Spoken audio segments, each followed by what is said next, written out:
Okay, let's get into it. A Winston-Salem State University student was arrested inside the classroom for allegedly refusing to apologize to a white professor after a disagreement about her class final. I thought this was just, wow, this is really interesting. Let's take a look. I swear to God, I hate you, bro. You're the worst teacher ever. You get me taken out of here because I want to apologize? Because I want to apologize? You started yelling at me. You trying to embarrass me about my paper. So Layla Hamad went on Instagram to explain what happened and said the Black arresting officer tried to de-escalate the situation, but claims the white officer used force. Now, Layla was charged with a second-degree misdemeanor and was released from jail because for a clean record, nothing on her record. The university released the following statement about the incident. We are aware of the video circulating on social media involving a student in a classroom. The incident is under investigation. Our highest priority is the safety of our students, faculty, and staff. Currently, there is no immediate threat to campus. What are your thoughts on the story, Al? I know one of your many jobs, you was a teacher somewhere, a professor, a teacher, a superintendent. So please, what are your thoughts on this? Because I know we talked about it in our chat. You know, this is actually super sad. It's super sad because this particular unruly student has made this a race issue, and that's not what this is. I, in fact, was a professor at HBCU, and I've been in a very similar situation. And our policy and procedure is to call campus police. But let's be very clear here. This particular white professor has been there 17 years. Not only has she been there 17 years, but she's also the co-chair of the university's social justice department. So she's done countless hours of community outreach and social justice as it relates to the city of Winston-Salem. We know that she's highly regarded at the university and how she deals with the African-American students there.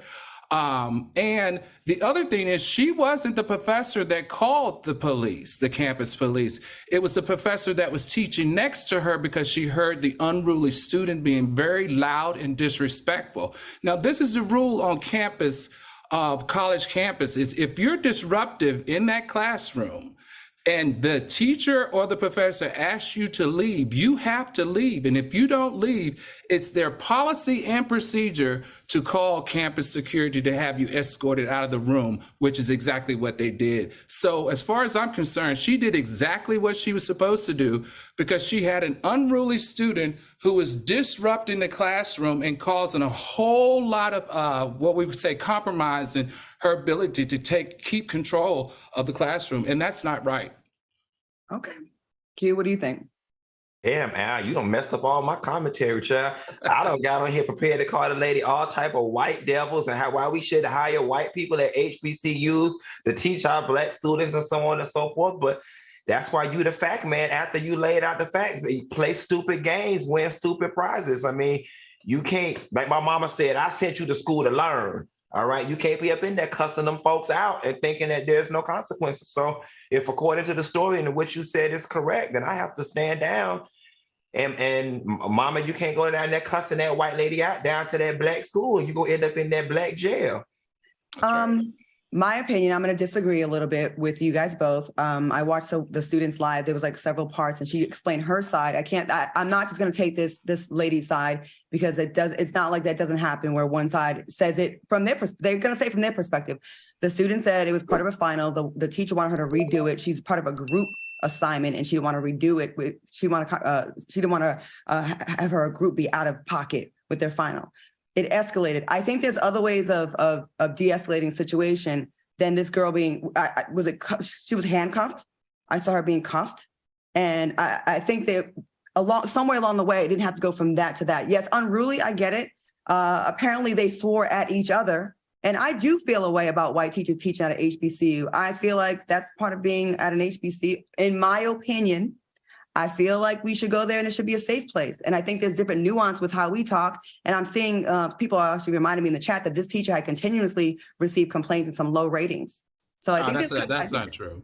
Well, I mean, I spoke to a board member of the university who happens to be my frat brother who was also in my wedding because I was very interested in his story.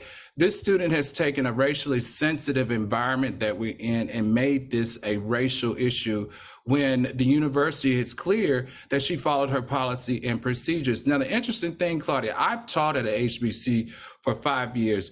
And most of the white professors that are there because of the cultural sensitivity that they have around educating children of color. They make a very safe environment. They're usually very developmental with students of color. I can't sit here as a professor who has worked at a HBCU and have been colleagues with white professors and say that they shouldn't be working at HBCU. That's completely inappropriate.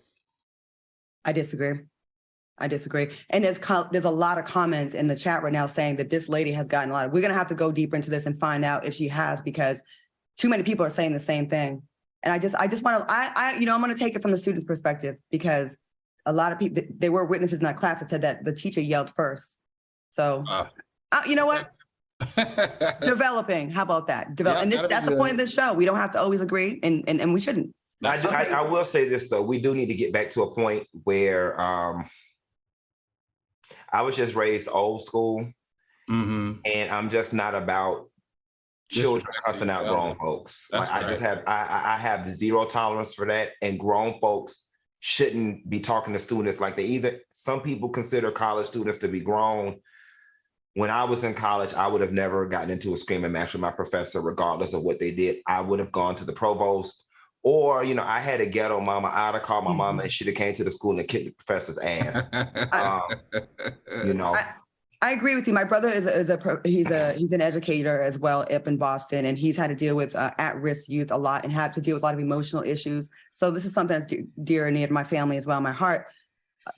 I just feel like I don't want to discount the students that said that the teacher raised their voice first. We had a very inappropriate teacher in my school, in high school, that said a lot of racist and wrong things to us. And sexual things, and people brushed it off back in the 90s, right? Like, whatever, don't disrespect the teacher. Come to find out, he later was arrested for, he was like a molester. And later on we found out, but no one wanted to believe the kids. So you know what, this is what we do here at FOXSOUL.